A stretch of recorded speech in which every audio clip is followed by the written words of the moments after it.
Help me hit subscribers. Support the video with a like and share your thoughts in the comments. I read everyone. Thank you.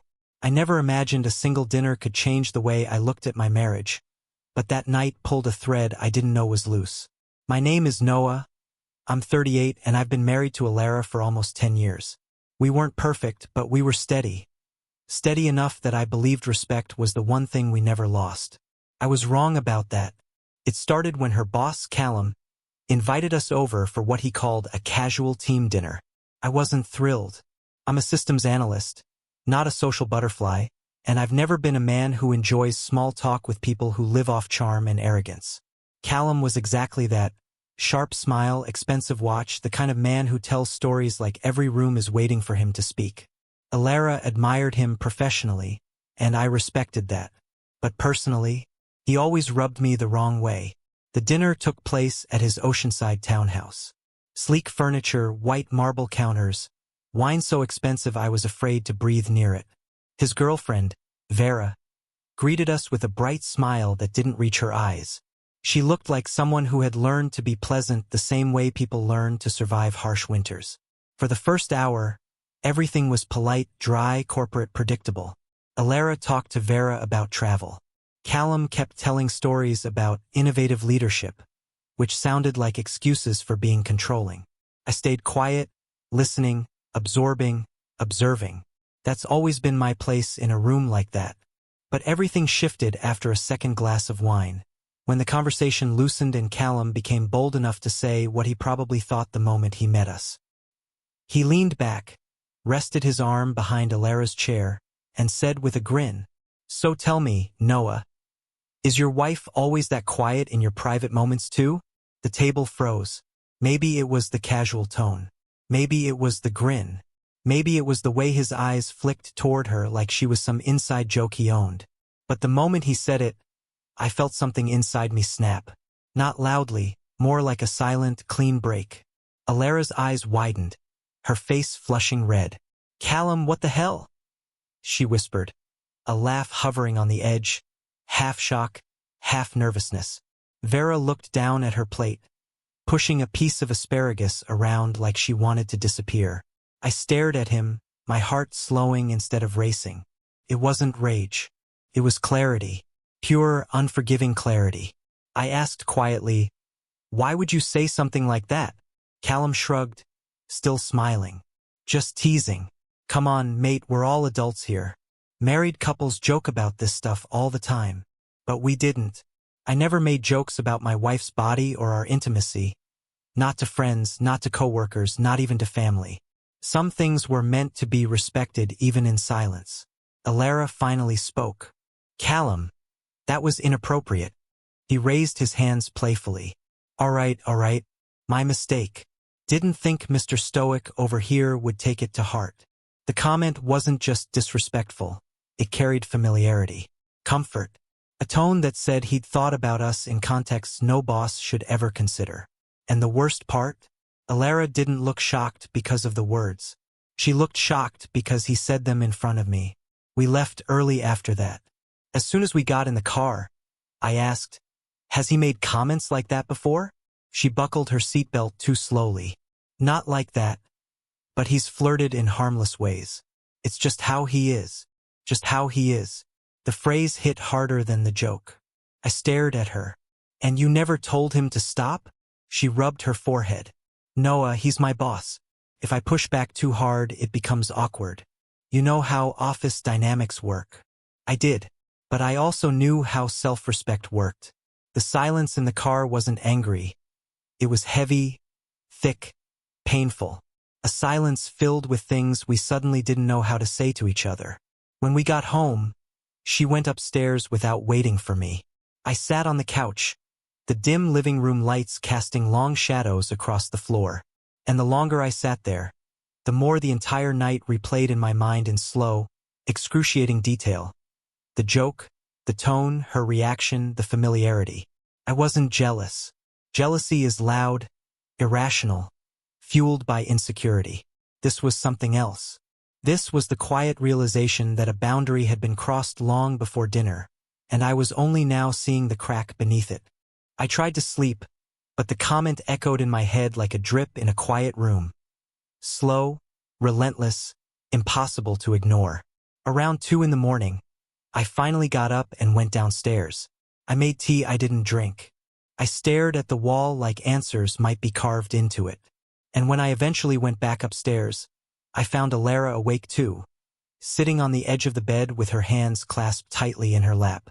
She looked up. I know you're upset. Upset didn't feel like the right word. Upset is what you feel when someone forgets the groceries. What I felt was a cold disappointment settling deep in my chest. I sat across from her. I'm trying to understand why he felt comfortable talking about our intimacy. That isn't something a boss jokes about unless he thinks it's safe. She swallowed. I can explain. Then explain, I said softly. She hesitated, and that hesitation told me more than her words ever could. Sometimes, she began, at work he makes comments. Nothing explicit, just playful things. He teases everyone. It's part of his personality. I shook my head slowly. Alara. He doesn't tease everyone about their private moments in bed. Her shoulders tensed. I didn't want to make it a big deal. I didn't want you to overreact. There it was. Overreact. The word people use when they underestimate your intelligence or dismiss your intuition. Alara, I said. You should have shut it down. The second he crossed that line, you should have told him it wasn't acceptable. She looked away. It's complicated. It becomes complicated, I replied. When boundaries aren't set early. A long silence passed between us. She looked small in that moment. Not weak, just weighed down by the realization of what she'd allowed to happen. Finally, she whispered, I didn't want to risk my position. He's the kind of man who takes offense easily. And yet, I said, you were afraid of upsetting him, but not afraid of how his behavior might affect us. Her eyes glistened, but she didn't cry. She wasn't the crying type. Neither was I. That was part of what made our marriage work. Calm conversations, logic over chaos, understanding over shouting. But that night, logic felt useless. Understanding felt like a burden. She finally asked, almost in a whisper, do you think there's something going on between us? Me and him. I didn't answer immediately. I thought about the tone of his voice, the familiarity, the smirk that suggested inside knowledge. And then I thought about her, the woman I'd known for a decade, who'd never been cruel, never been reckless, but who also sometimes ignored problems until they grew too large to hide from. I don't think you cheated, I said, but I do think you let a man feel too comfortable with you. Comfortable enough to disrespect our marriage. She covered her face with her hands. I'm sorry. Her apology hung in the air, sincere, but fragile. A patch where a repair was needed. I don't want you to quit your job, I said gently, but I do want things to change. You need to set boundaries. Clear ones. Ones he can't laugh off or twist into jokes. She nodded. I will. I'm serious, Alara. This can't happen again. I won't sit at a table and be disrespected by another man while my wife tries to brush it off as his personality. Her voice cracked. I understand. I moved to sit beside her. Not to comfort her, just to be closer because distance felt like the wrong thing at that moment. There's one more thing, I said. Tomorrow I want you to tell him he crossed a line. And I want it in text. In writing. She looked startled, then slowly nodded. Okay. We sat in silence, but the silence wasn't hostile anymore. It was tired, heavy, real. The next morning, she drafted the message in front of me. She typed slowly, deliberately, her fingers trembling slightly. Callum, I need to address something from last night. Your comment about my private life with my husband was inappropriate and made both of us uncomfortable. Please respect my boundaries moving forward. She sent it. He didn't reply for nearly an hour. When he did, it was short and clipped. Noted. No apology. No explanation. Just one word dripping with irritation. But that one word told me everything. He wasn't sorry. He wasn't embarrassed. He wasn't unaware. He was annoyed he'd been called out. And in that strange way, the irritation in that single word gave me peace.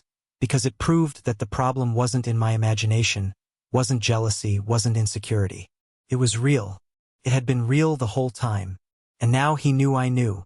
Later that day, as we sat on the couch together, Alara leaned into me and said, "I'm sorry I didn't handle it sooner." I wrapped an arm around her, not out of obligation, but out of hope. "Just don't let anyone treat us like that again," I said quietly. She nodded against my shoulder. "I won't." And in that moment I believed her, not because she said it, but because she finally saw what I'd seen the moment her boss made that joke.